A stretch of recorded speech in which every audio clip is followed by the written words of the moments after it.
terms of the earth signs, if we look at, I just used an example, I put Jupiter trine the sun, just to give you some idea how we'd interpret that, Jupiter trine the sun. Jupiter is always magnanimous. That's the main meaning of that planet. And what does magnanimous come from? Look, two roots, mag to make large, magnify, animus, animal. As Sagittarians, all three of us in this room here, we do really well with large animals. Okay? We have a need almost for that. Horses, dogs, you know, whatever, but not the little. I was one of Great Dane. Yeah, you would, yeah. I say that all the time, a Great Dane or a German Shepherd. Yeah, because that's would do the most for your beauty of your soul. It will enhance your soul the most, okay? So, it's not always practical in this life to have a big animal if you've got a small apartment, you know? But the point being, that's something that would fulfill our need in us, okay? So going back to this magnanimous spirit, optimistic. For example, you know, I see so many things and qualities in people. For example, Liz yesterday, we were talking about a friend of ours, that mutual friend who's going through financial duress, okay? Her response was so beautiful. She said, Ron, whatever you do for her, it'll come back to you tenfold. Now look at what's said in that one little sentence. It reflects so much about who she is. Her spirit, which is magnanimous, giving, you know, to give largely. Her faith is implied in that very sentence. It'll come back to you tenfold, Ron. Do you hear what we're talking about? We're talking about a spirit. We're talking about a person's conscious, willful mind and the way she sees life. But I see those things all the time in people, and people don't pick it up like I do. You know, people tell us, they tell you who they are. It's like the person that's talking about other people all the time negatively, you can be certain they'll be talking about you that way too. They're talking about themselves that way. Exactly. You got it. So we need to be wise. Be as wise as a serpent, but don't be one. You know, be aware. Listen. It protects you. It protects, particularly women. It helps protect you. You know, women have to live on intuition more than anything. They haven't got the strength of body maybe that they might have, unless they meet my wife. She'll beat their ass. But most people don't have the physical ability to handle things. If they're young and women, like, they're going to have intuition, listening, double listening. That Uranus real strong. You know, she has that real strong in her chart. She has Jupiter conjunct Uranus. We haven't looked at your chart, but that's something that shows a magnified Uranus, ability to listen and pick things up. If I recall, anyway. So let's try to stay on course. I have a hard time. I get digressing on all this. But so let's take Jupiter trine the sun. Spirit, love of religion. Okay. What did I put? Spiritual love of religion and person and philosophy. Long journeys, prophetic spirit, sympathetic and understanding. Why? Jupiter and the sun, I have Jupiter trine the sun. You know, and I know I'm prophetic. I know my work's given me that knowledge that, you know, somebody said, I was talking about in one of the things online just the other day, the same woman that was asking me questions online. I was talking about how I was reading a chart and a woman had Mars squaring her moon, and the moon was Mars was in the 12th house. And all of a sudden I had an insight. I said, you should have a birthmark on your breast. And she said, why? And I said, because you were stabbed in a past life. And she says, I do. I said, can I see it? No, she wouldn't let me see it. Anyway, little humor. You little try. So anyway, the message in all this was that. And here's what was amazing. She said, my God, Ron, she says, all my life I've had a fear of knives. She said, if somebody leaves a knife on the counter in the kitchen, it just freaks me out. I got to put it away. It just gets me weird. And so she had a phobia about that from that past life experience. So someone had written me, she says, I have Mars squaring my sun and Mars in Aries squaring my moon in Cancer, and I have no scars on my breast. I said, there are many other meanings. I said, the Spirit led me to that particular definition of that, which I tried to explain to her. It's kind of prophetic. I see those things sometimes.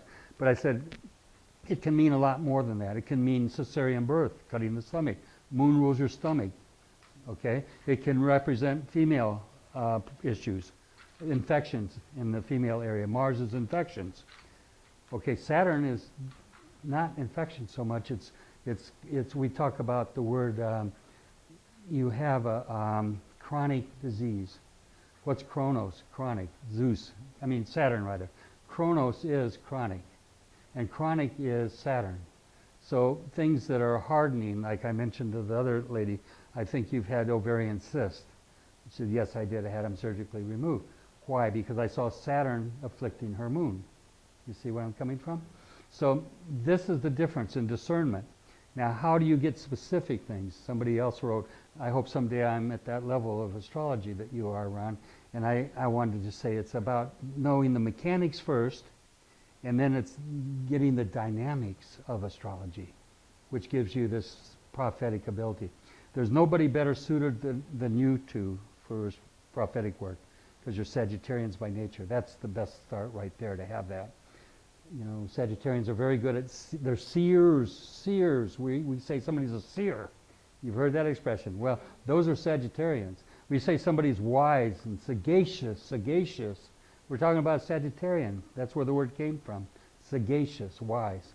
So, you know, we tend to use also the words a lot. I see. Cancers are always I feel this, I feel that. You know, the Cancers are more feeling. The water signs are more feeling. You know, the fire signs are much more penetrating and prophetic, okay? So, go back to this. Magnanimous spirit, optimistic, spirit, love of religion and philosophy, long journeys, it rules those things. I was doing a chart just a couple days ago for a woman, and I do Skype readings on the computer, and they're in Newfoundland. And I saw she's got a perfect aspect coming up to Jupiter by progression. I said, you're traveling, you're going somewhere. And she says, well, I'm just going a few hundred miles to see my whatever, what relative it was, I don't recall. But, and she says, that's not a long journey. I says, you must be flying, because Jupiter's flights, long journeys or flights. She said, yes, I got to fly there. I couldn't get there from Newfoundland without it, you know.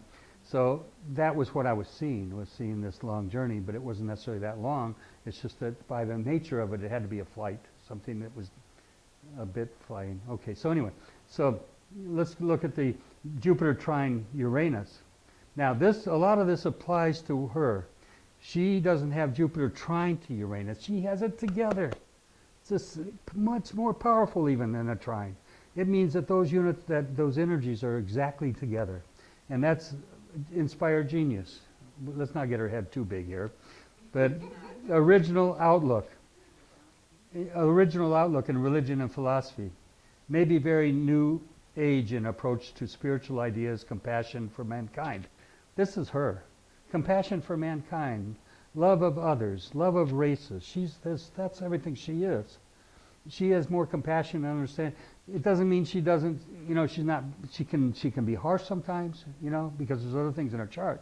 You know what I mean? I see other things too. And she can be coarse sometimes, but she's got a refined spirit that's amazing. So you look at this, and this is just kind of Jupiter trine Uranus. Jupiter is a prophetic also, and Uranus is knowledge. It's knowing. It's prophetic knowing. So you put the two together. Uranus rules astrology. Okay? So you have this energy being boosted by Jupiter, the prophet of light and the god of light and love, and it's more compassionate. It's not like Venus love. Jupiter's compassionate. You know, it reaches into the soul of a person. Okay, so what does this say down at the bottom? Creative, Sun trine Uranus. Creatively musical, especially if Venus is in good aspect. Independent thinker, freedom loving, loves to surprise and shock. Love, joy, and accord with friends. Potentially a creative genius or inventor. The interesting thing about these aspects is Uranus is a love of freedom. If you look at the key word of Aquarius, it's freedom, brotherhood, it's humanity. It's, you know, it's easy, someone once said it's easy to love humanity but not like individuals. You know, it's easy I love humanity, but you know, when you got to deal with individual human beings, some of them can really be agitating, you know, and hard to live with. But that's kind of the humanitarian Uranus, okay? It kind of has that. And Jupiter's something else. Jupiter and Sagittarius. Sagittarian Jupiter is good at seeing the forest for the trees. I got that right? Saturn sees the trees, but not the forest. It's not as overviewing like Sagittarius. We're much more prophetic in the sense that we see a larger picture of things. Darwin was very much this way. Darwin had this gift. He was this way. He could see connections that no one else saw. People thought he was crazy, Darwin. You know who Darwin is in your studies, okay? But he was a naturalist, and he would be walking in a field with some farmers. He'd be kicking up the grass and walking through the field with a farmer, and he would say something like, "You ain't got much clover here. You got a lot of rats." You know, the farmers would go like this. This guy's nuts. But Darwin saw the connection between clover and bees. And if there's no bees, he realized the only natural enemy of bees is against the beehive is rats. They will invade it, and they will destroy beehives. So his ability to see connections was just like that. He was profoundly connected to everything. To me, astrology is the same way. You know, if 150 years ago or less than that, somebody said, "Give me a drop of your blood, and I'll tell you about the whole of the body." As a nurse, you know this. I can tell you if you're healthy or not. Just give me a little blood, right? When I was in the hospital with a heart attack, they were picking my finger every few hours. I said, "How am I supposed to get any rest or sleep here? You keep coming in and get my blood." You know? Why? Because they know they can tell a lot from that blood. What state of the heart is another thing. I say the same thing with astrology. Let me look at the larger picture, and I'll tell you about the part. Is that as nonsensical? Maybe, huh? I mean, who would have thought? Okay, but a lot of people can't grab that concept. But they can grab the concept. Give me a part, and I'll tell you about the whole. I say, let me see the whole, and I'll tell you about the part. Make sense? Okay. All right. Is this coming together a little bit for you, honey?